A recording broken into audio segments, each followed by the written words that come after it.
안녕하십니까. 저는 펀드 매니저로서 한 10여 년 정도 근무를 했었고요. 어. 지금은 유튜브 채널 86번가를 운영하고 있는 정광우라고 합니다. 잘 부탁드립니다. 네. 대표님, 왜 86번가예요? 네, 잠시 제가 이제 네. 미국에 있었었는데 그때 동네 명이 이제 86번가여서 이걸 써보면 좀 괜찮지 않을까. 네. 별 의미가 없습니다. 사실. 네. 예, 10여 년간 펀드 매니저로 계셨었군요. 그러면은 그동안 이제 돈도 굴리시고 투자도 하시면서 정말 많은 일을 겪으셨을 것 같은데, 요즘 좀 증시 상황을 어떻게 보고 계신지 좀 궁금합니다. 네. 사실 코로나 이후로부터 해서는 굉장히 강세장이 왔었는데, 네. 지금은 조금은 조심해야 되는, 사실 좀 많이 이미 빠지기는 했지만, 그렇지만은 여전히 좀 신중하게 투자해야 되는 시기가 아닐까, 그렇게 보고 있고요. 난이도가 그래서 상당히 투자하시기에 좀 높은 시기이다. 그런 생각을 합니다. 네.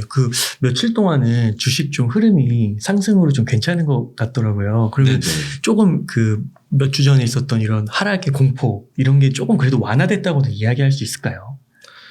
사실 이제 제가 약세장이다라고 말씀은 드렸지만, 장을 예측하는 게 언제든지 좀 틀릴 수도 있고, 그런 부분이 있어서 저도 확답을 가지고서 말씀드리는 부분은 아닌데, 사실 약세장에서도 반등이 언제든지 나올 수 있고, 그런 부분이라고 생각합니다. 그래서 아직까지 좀 우려했던 거를 완전히 되돌릴 만한 시기는 아니지 않나, 그렇게 생각합니다. 그러면은요, 이런 시기에는 좀 현금이 있다고 하면, 좀 어떻게 투자를 해야 돼요? 저 같으면 현금을 지금 가지고 계시다면 유지하시는 게 제일 좋지 않을까. 그래요? 예. 꼭 이제 사시고 싶은 게 있으시다면 정말 신중하게 투자하시면 어떨까 생각합니다. 네. 그러면 아예 그냥 현금을 쓰지 않고 네네. 조금 더 지켜보는 걸로.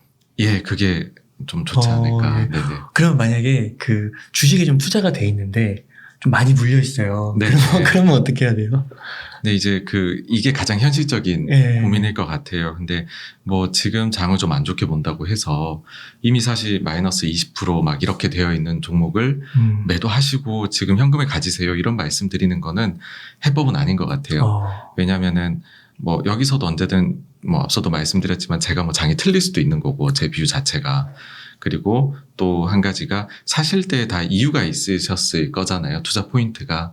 그러면은 빠지면 또 더 안 좋게 보이는 법이거든요. 근데 그럴수록 오히려 좀 초기에 투자하셨던 포인트를 다시 되뇌이시면서 사실 여기서 이렇게 매도해서 현금을 가지는 건 큰 실익은 없는 것 같아요. 예. 근데 다만 이제, 현금이 있으시거나 아니면 이렇게 매월 이렇게 현금이 조금씩 들어오시는 게 있다면 그거는 신중하게 쓰시면 좋겠다. 왜냐면 혹시나 더 최악이 있을 수도 있으니까. 예, 그런 의도에서 말씀을 드렸습니다. 네. 그러면은 좀 앞으로 어떤 좀 변화가 나타나면 현금을 조금 이제는 좀 과감하게 조금씩 써도 되겠다. 그렇게 판단을 하시나요?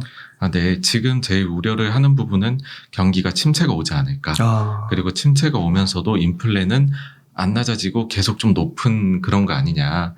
최고 걱정이 소위 말해 스태그플레이션이신 것 같거든요. 네. 그래서 요 두 가지가 조금은 해결이 되어야 된다라고 생각을 합니다. 그래서 인플레를 좀 낮추려는 조치가 좀 강하게 나왔으면 개인적인 바람은요, 좋겠고요.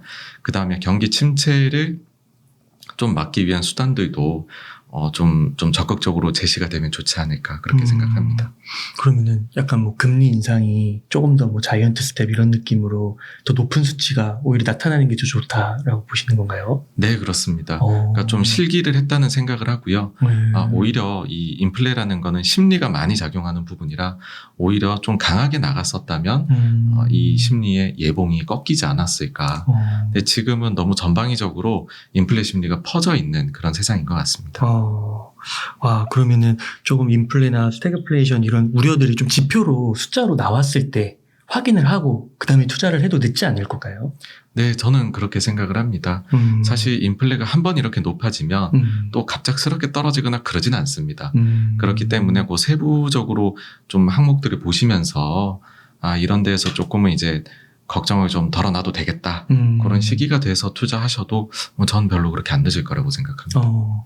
그러면은 좀 미래의 일은 알 수 없지만 대략 좀 언제쯤 그런 좀 분위기가 나타날 것이다 이렇게 좀 예측을 하시는 부분이 좀 있으실까요? 네, 이게 아무래도 뭐 인플레가 낮아지는 것, 그거는 경기하고 엮여 있을 것 같아요. 그랬을 때 저는 경기가 2분기하고 3분기로 갈수록 점점 더 나빠진다고 보고 있습니다. 다만 이제 3분기 정도면은 충분히 좀 바닥권이 나오지 않을까 이고, 사실 그때에는 침체를 그때 가서는 맞이할 가능성도 있다라고 생각을 합니다. 예, 그렇게 보는 이유는 기업 실적을 저희가 봤었을 때에 1분기 실적은 국내 기업들은 생각보단 좋았어요. 그렇지만은 여기에는 어떻게 보면 좀 약간 스윗스팟이었던 것 같아요. 우리 기업들이 작년에 사둔 좀 값싸게 사둔 원재료가 투입이 됐고 환율은 높아져서 매출은 잘 나온, 그래서 마진 이런 게 유지된 것 같은데, 기억해 보시면은 러시아 우크라이나 전쟁이 2월 중하순부터 시작이었고, 그러니까는 그때부터 커머디티 가격이 많이 올랐죠. 그 부분이 2분기, 3분기에 순차적으로 아마 투입이 될 것이고 단가를 높일 거고, 그러고 중국이 적극적으로 봉쇄에 나선 게 상해가 3월 말부터입니다. 그러면은 중국에 매출 엑스포저가 있는 기업들의 경우에는 2Q부터 이제 이 매출액이 조금 타격을 받는 모습 보일 거라서 2분기 그리고 제 생각엔 3분기 정도까지가 이 영향권이지 않나라고 생각해서요. 그때 정도까지가 지나면 아마 최악은 거의 다 나오지 않을까 그렇게 생각합니다. 네. 그러면 그때부터는 좀 주식 투자를 해도 다른 변수가 나타나지 않고 지금의 네네. 이런 변수들만 고려했을 때는 네네. 그렇군요. 네, 그렇습니다. 그러면은 그때는 이제 네. 주식을 만약 산다고 하면 어떤 게 좀 좋아 보이세요? 네, 사실 많이 내렸을 때는 네. 대표주들이 제일 먼저 오르기는 합니다. 뭐 삼성전자라든지 미국으로 치면 빅테크 기업들. 아무래도 다 같이 많이 내려서 다 같이 쌀 때에는 사람들이 그동안 이제 뭐 이렇게 너무 많은 생각을 할 필요는 없는 것 같아요. 처음 반등할 때에는 가장 비중이 크고 이런 주식이 무거운 것 같은데 올라 싶지만은 그것부터 보통은 채우시더라고요. 그래서 뭐 다른 굉장히 좋아하시는 게 있다면 그게 낫겠지만, 아니고 그냥 나는 주식이 바닥 같아라고 하신다면 대표주가 저는 제일 좋다고 생각합니다. 네. 그러면 그때 이런 삼성전자나 빅테크를 사면 이거는 이제 그 이전에 있었던 전고점을 조금 뛰어넘을 수 있는, 네네. 그렇게 봐서 계속 좀 모아가는 되는 걸까요? 그렇게 해도. 결국에는 이게 근데 요번에 인플레이션을 잡는 게 조금은 난이도가 높은 것 같기는 합니다. 네. 그러니까는 뭐 저도 이제 말씀드릴 때 3분기 정도면은 충분히 그때면은 이 심리가 좀 꺾이지 않을까라고 말씀은 드렸지만, 과거에 뭐 대처가 좀 잘못돼가지고서 70년대 같은 경우는 인플레가 내려갔다 올라갔다를 반복을 했던 사례도 있긴 하거든요. 그래서 저희가 샀었을 때에 이게 또 코로나 때처럼 뭐 한 1년 정도 뒤에 다시 또 정고점을 뭐 시도하고 그런 식의 상황은 오기는 좀 어렵지 않을까. 이번엔 좀 가다서다를 하면서 이 심리가 사실 40년 만에 확 이렇게 다시 되살아난 거거든요. 이걸 다시 좀 죽여나가는 데에는 시간이 그전보다는 코로나 때보다는 더 걸리지 않을까라고 생각합니다. 네. 그럼 이런 시기에는 보통 그 펀드 매니저 분들은 네네. 주식을 이렇게 사고 팔고 이런 식으로 하시는 건가요? 펀드마다 성격이 굉장히 다른 것 달라요. 같습니다. 그래서 소위 말해서 쩐주분들이라고 하죠.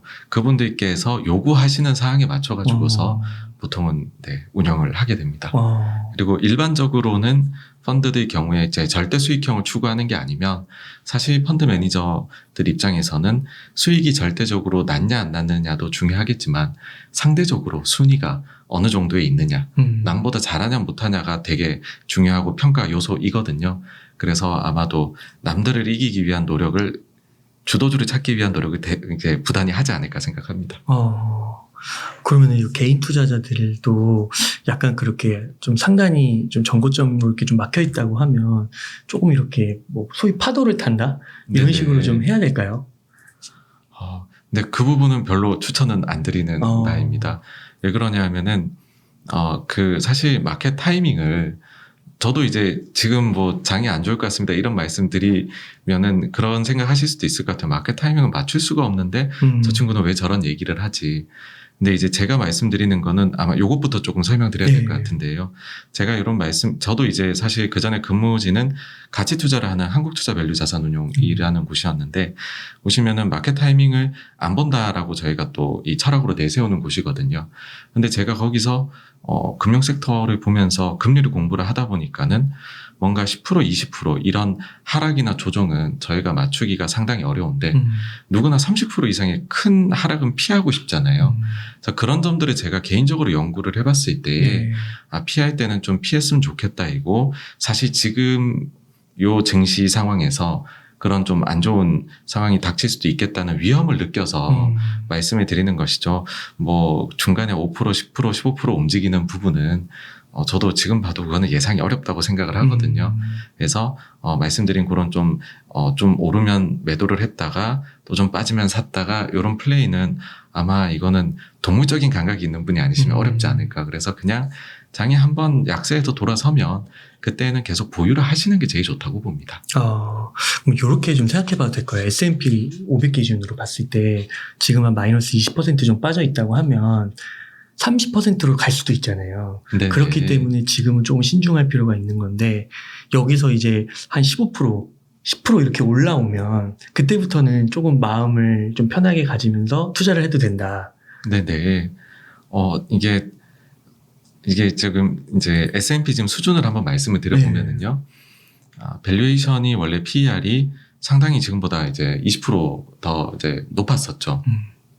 근데 그게 어느 정도 수준이냐 하면, 지금 20%가 빠졌지만 과거 10년 평균의 PER입니다.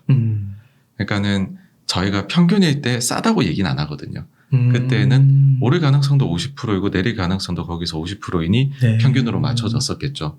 그래서 저희가 코로나 이후에 그 다음에 강렬한 조정을 지금 받았는데 사실 그 조정을 받기 전이 얼마나 좀 고평가였나라는 생각을 먼저 해보셔야 될 것이고요. 그 다음에는 지금은 딱 평균이기 때문에 여기에서는 사실 종목을 잘 발굴을 하시면은 장기적으로 봐가지고서는 좋은 결과를 얻으실 수 있는 구간에 들어온 거는 맞습니다. 맞습니다만은 하락할 때에는 종종 저희가 예상하지 못한 수준으로까지도 오를 때도 고평가 받았듯이 내릴 때도 과도한 저평가를 받는 순간들이 있거든요. 그래서 그 점 때문에 좀 조심하셨으면이라는 말씀을 드려서 요 정도 말씀드리면 좀 지수 레벨이나 이런 거에 대한 좀 기준이 잡히시지 않을까라는 생각이 듭니다. 그 과거 10년의 평균이라는 거는 2012년부터 2022년을 말하는 건가요? 예, 최근 10년 맞습니다. 그래서 그 평균이 그 평균의 지금 수치가 네네. 그 S&P의 그 500의 그게 P가 이제 도달했다는 거죠. 예, 그게 한 17배 정도 된다고 17배. 보시면 되고요. 최근에는 많이 올라갔었어서 코로나 때는 22배, 3배까지도 갔었고요. 그 덕분에 최근 5년 평균은 18배 중후반 정도가 나오기는 합니다. 한 가지 더 말씀을 드리고 싶은 부분이 있는데요. 미국의 이제 실적이 상당히 잘 나왔었습니다. 코로나 이후로. 그러니까 미국은요, 기본적으로 보실 때에 실적이, 대부분의 경우에는 예상치를 뛰어넘게 발표가 되는 시장이라고 보시면 됩니다. 왜 그러냐면 이게 실적이 너무 다르게 나오면 소송도 걸리고요. 아주 그 투자자 보호에 있어가지고서 적극적이십니다. 투자자분들이. 그래서 보통의 과거 10년 평균이 예상치 대비해서 어닝 서프라이즈를 내는 기업 비중이 70%가 넘고요. 그리고 전체적으로 어닝 서프라이즈의 폭 자체도 한 6% 이렇게 나옵니다. 근데 코로나 이후에는 이 폭이요 20% 이상이 나왔었습니다. 그러니까는 그때는 사람들이 너무 부정적이었고 그보다는 기업들이 되게 잘했거든요. 그러니 향후에도 계속 20%씩 잘 나올 거야 하면서 과거 10년 평균에서 20%의 프리미엄을 줬었던 거거든요. 근데 지금은 이번 분기 실적이 대부분의 기업이 발표를 했는데요. 보시면은 어닝 서프라이즈 내는 폭 자체가 4%대로 10년 평균보다 떨어졌습니다. 그러다 보니까 걱정을 하는 것이 그러면 금리도 이제는 오르고 하는데 10년 평균 정도 수준이면 일단 적정가 아닌가. 그리고 만약에 정말로 안 왔으면 싶겠지만 경기 침체가 들이닥쳐서 기업들의 이익이 줄어들게 되면 그런 그 줄어들게 되는 만큼은 주가가 추가로 빠져야 되는 것 아니야? 이제 그런 식의 걱정들 그런 게 좀 같이 혼재 있다. 예, 그렇게 보시면 될 것 같습니다. 그렇군요. 그 경기 침체는 어떻게 좀 신호가 지금 보이고 있나요? 사실 이거를 이례적이냐 아니냐, 그러니까 이벤트적인 부분들도 좀 많이 가미가 돼 있어서 노이즈가 많이 껴있는 상황이기는 합니다. 그러니까 이례적이라는 게 우크라이나 러시아의 전쟁이라든지 아니면 중국의 제로 코로나 정책에 따른 코로나 봉쇄인데요. 만약에 이 부분이 빨리 끝이 난다. 이게 아무것도 아니다라고 생각을 하신다면 뭐 영향이 제한적이겠지만, 근데 일부에서는 이게 좀 장기화될 수도 있다고 보실 수도 있는 거거든요. 근데 만약 이게 좀 장기화가 되어버리면 그러면은 중국 경우에 지금 지표가 봉쇄 이후로 굉장히 나쁩니다. 심지어는 리커창 총리가 나와서 전년 동기 대비해서 중국의 GDP가 마이너스를 갈지도 모른다라는 우려를 표명을 하고 있을 정도이니까 그런 부분들이 반영이 돼버리면은 급격하게 아마 미국 경기도요 마이너스로 갈 위험이 있다라고 생각을 합니다. 그런데 뭐 지금 6월 1일부터는 또 상해가 봉쇄 푼다고 하시니까 그런 점이 잘 또 관리가 돼가지고서 반등을 좀 하게 된다면 다행히 그래도 침체는 피해 가겠어. 뭐 이렇게 되지 않을까 싶어서요. 결국은 요 두 가지 이벤트가 어느 정도 생명력을 가지고 가느냐에 따라서 침체 가능성이 높아지고 낮아지지 않나인데 저 개인적으로는 이게 좀 장기화될 것 같다는 우려가 듭니다. 왜 그러냐 하면은 러시아 같은 경우에 푸틴이 대통령이 된 이후에는 전쟁이 매우 손쉬웠었거든요. 항상 쉬운 전쟁을 했었는데 이번 전쟁은 어려운 전쟁이고, 근데 과거 패권에 도전했던 국가가 어려운 전쟁이 되었을 때 빨리 발을 빼는 경우는 잘 못 봤던 것 같아요. 뭐 아프가니스탄 전쟁도 그랬었고요. 그래서 그 점이 좀 우려스럽고요. 그 다음에 중국의 경우에는 지금 뭐 10월에 있을 당대회를 앞두고 이제 시진핑 3년임이 걸려 있는데, 그 제로 코로나가 워낙 성공한 정책으로 자기네가 홍보를 했으니까 그 정책이 무너지는 걸 보고 싶지는 않을 것 같아요. 그런데 이런 식으로 한 명이라도 나오면 봉쇄했다가 풀었다가 하게 되면 과거 상해 말고 다른 시들도 다시 재개방하겠습니다 해놓고 어떤 데는 막 열흘도 안 돼가지고서 확진자 나서 다시 봉쇄를 하고 그랬거든요. 그러면 10월까지는 계속 우리가 이 고민을 해야 되지 않을까. 그러면 코로나 때는 중국이 V자 반등을 해줬습니다, 경기가. 근데 지금은 많이 누운 뭐 나이키 형태가 되지 않을까. 그러면 좀 경기 전망이 전체적으로 어두워지는 걸로 생각된다. 예, 그 두 가지 이유가 저 개인적으로는 제일 큽니다. 그 말씀을 들으니까 진짜 좀 불확실한 성이 여전히 있고 해결에 좀 시간이 걸릴 것 같아요. 그러다 네. 보니까 조금 신중할 필요가 있겠네요, 정말로. 네, 그러면은 이런 시기에 이제 개인 투자자들이 좀 주식시장을 떠나는 것도 하나의 방법일 수 있을까요? 관심을 좀 끄고. 네, 뭐, 근데 사실 지금 아마도 이 방송을 보시거나 네. 유튜브를 보시는 분들은 이미 들어와 계실 것 같아요. 또, 동학개미 운동을 통해서 많은 분들이 주식을 시작하셔서 현실적으로 지금 완전히 떠나 계신 분은 없을 것 같고, 또 그것도 그렇게 추천은 안 드립니다. 계속 관심을 가지시는 게 좋을 것 같아서요.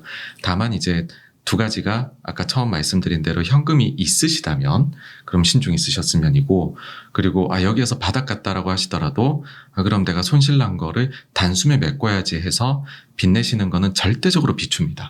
예, 그런 행동만 절대로 안 하시면 그러면은 언제든지 수익 낼 기회를 주식시장은 줄 거다라고 생각합니다. 그 다음 주도주를 아까 뭐 삼성전자나 빅테크 같은 큰 주식 대형주를 좀 말씀해 주셨잖아요. 네네. 그러면 그런 게 지금 마이너스 뭐 10% 20%라고 하면 네네. 그런 것들은 좀 뭐 빠른 시일 내는 아닐 수 있어도 언젠가는 그 20%를 다시 회복하고 그 이상으로 갈 수 있다. 이렇게 생각해도 될까요? 네네, 그렇습니다. 네. 이제 사실 저희가 많은 투자자분들이 좋아했던 주식은 그때 그 순간에는 다들 이유가 있었거든요. 밝은 미래가 있고 높은 경쟁력이 있었는데, 사실 지금 최근에 이런 외부적인 요소들이 가해지는 그 기업들 주가가 빠진데 가해진 게 컸다고 생각을 합니다. 뭐 전쟁이나 아까 말씀드린 그런 부분에다가 또 과도한 유동성으로 인해서 단순히 멀티플이 높아졌던 게 좀 꺼지는 그런 거면 회사들의 근원 경쟁력이나 미래 방향은 크게 달라지지 않았다라고 생각합니다. 그럼 그게 유지가 된다면 사실 뭐 시간의 문제이지 회복하는 데에는 문제가 없을 거라고 생각합니다. 그러면은 이런 주식들하고 좀 다르게 막 이번에 막 70%까지 막 빠진 그런 주식들 있잖아요. 예. 그런 주식은 좀 어떻게 판단을 해봐야 돼요? 사실 그런 주식 중에서 절반 이상은 그 고점 회복을 향후 몇 년간은 못하지 않을까 생각합니다. 몇 년간이요? 예. 왜냐하면 사실 돈을 벌지 못하는데 초저금리니까 아주 미래 이익까지도 당겨와가지고 판단을 했는데, 지금 보았을 때는 금리가 내려간다 하더라도 향후에 다시 내린다 하더라도 코로나 시점 때만큼 저금리로는 못 갈 것 같아요. 그러면 그 기업들이 시장에서 평가받는 근본적인 멀티플 자체는 조금 내려갈 수밖에 없을 것이고, 또 수급상으로 그 정도로 처참하게 주가가 빠지는 경우에는 위에 소위 말해서 썩은 매물이 굉장히 많습니다. 그거를 다 뚫고 가려면 회사가 펀더멘탈이 정말 기대하는 것 이상으로 거의 뭐 와우 포인트를 보여줘서 엄청나게 좋아지는 기업들이 뚫고 갈 수 있을 거다라고 보기 때문에 그들 중에서는 좀 회복하기 어려운 기업들이 다수 존재한다고 봅니다. 그러면 보통 이제 개인 투자자분들이 좀 네. 주식 투자를 좀 안전하게 하려면요, 좀 대형주 위주로 하는 게 맞는 걸까요? 아무래도 그렇지 않을까 생각합니다. 사실 제일 좋은 방법은 내가 가장 잘하는 주식에 투자하는 게 제일 좋은데요.